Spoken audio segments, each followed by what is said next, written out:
Hi class. For today's lesson, I've prepared a bit of summary of friction. So let's start with what is friction? Yep. So friction is a type of force that acts on two surfaces rubbing against each other.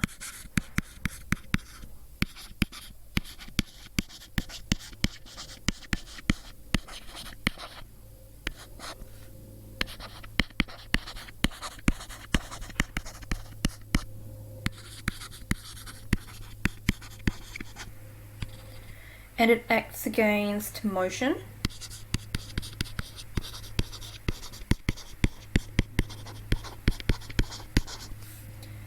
So it slows down the object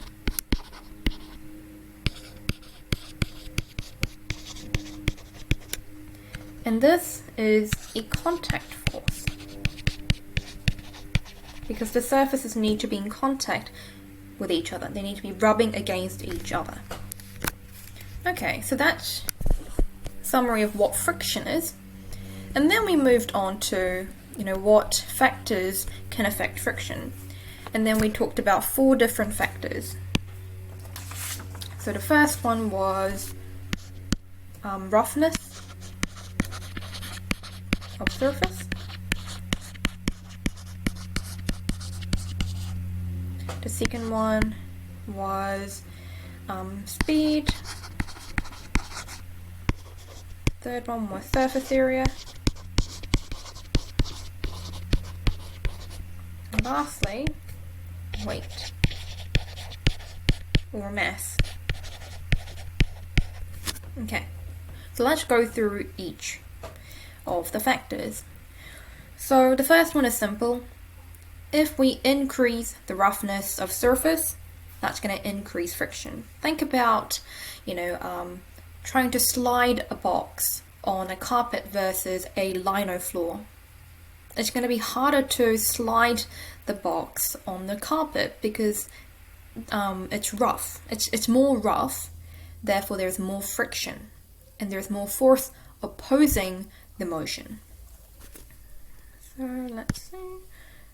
So increase, that leads to increase in friction. And then speed. When we increase speed, that also leads to increased friction. So let's think about a car that travels 10 kilometers per hour compared to a car that travels 100 kilometers per hour. Which car traveled more in 1 hour? It's obviously the 100 kilometers per hour car, isn't it? That means that the car that traveled at 100 kilometers per hour actually experienced more friction in the same time.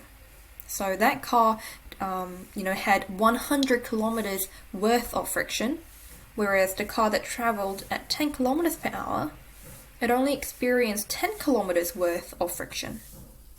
So when we increase speed, so does the friction. Let's talk about the surface area. So when we increase the surface area, that also increases the friction.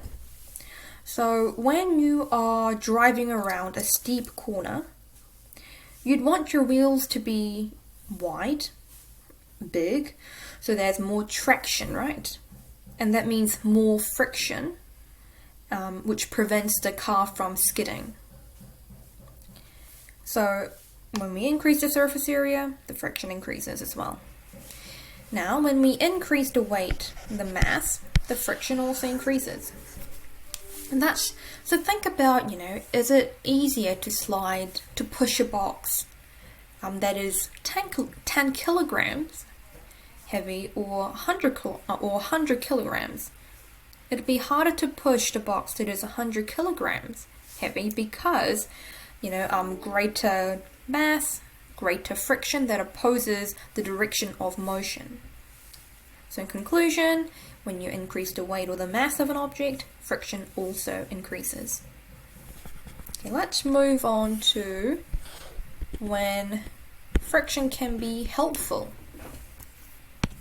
Friction is helpful, and let's talk about some examples. So friction can be helpful when you're trying to light a match.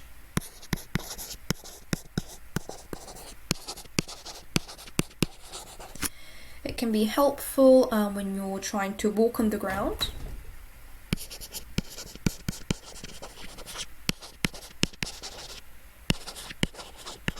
And it can be helpful when you're trying to hold on to a basketball.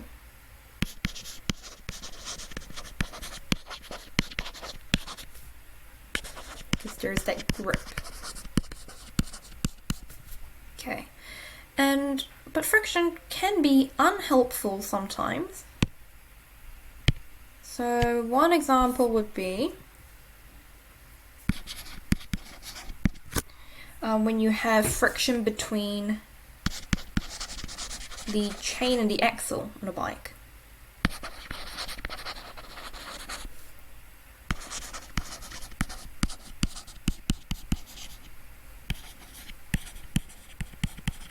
Because that can cause noise, and it can also be hard to pedal when there is friction between chain and axle.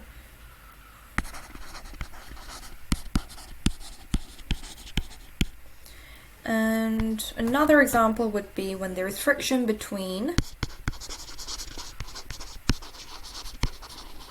the moving parts.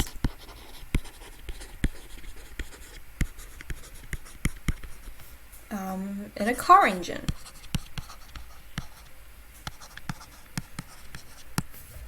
Because that can cause wear and tear.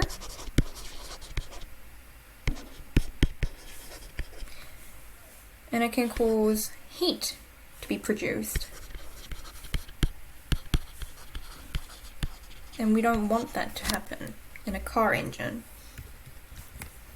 Okay, so we've just briefly touched on, how when friction can be helpful, or unhelpful. And lastly, we're going to cover how we can reduce friction. And of course, we'd like to reduce friction when friction is unhelpful. So the first example we discussed in class was to use lubricants. Like oil or grease, or we could use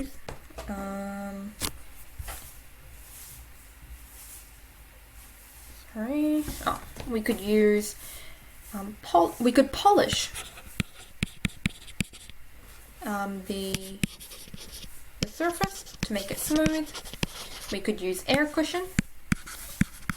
Remember the example we went through, the air hockey table, because there's this air cushion between the puck and the floor, it's easier to move the pucks around. We could use, have streamline objects, especially when we're trying to reduce drag, which is, for example, air resistance. Drag and air resistance, they're a type of friction. And lastly, we could use wheels or rollers. For example, trolley. You don't have to push the objects, you can put them on a trolley and it makes your life much easier. Why? Because there is less friction. So this is what we've summarized today in less than 10 minutes. So I will post this on OLE, or you can also write this down in your book. Great. Thanks for listening, guys.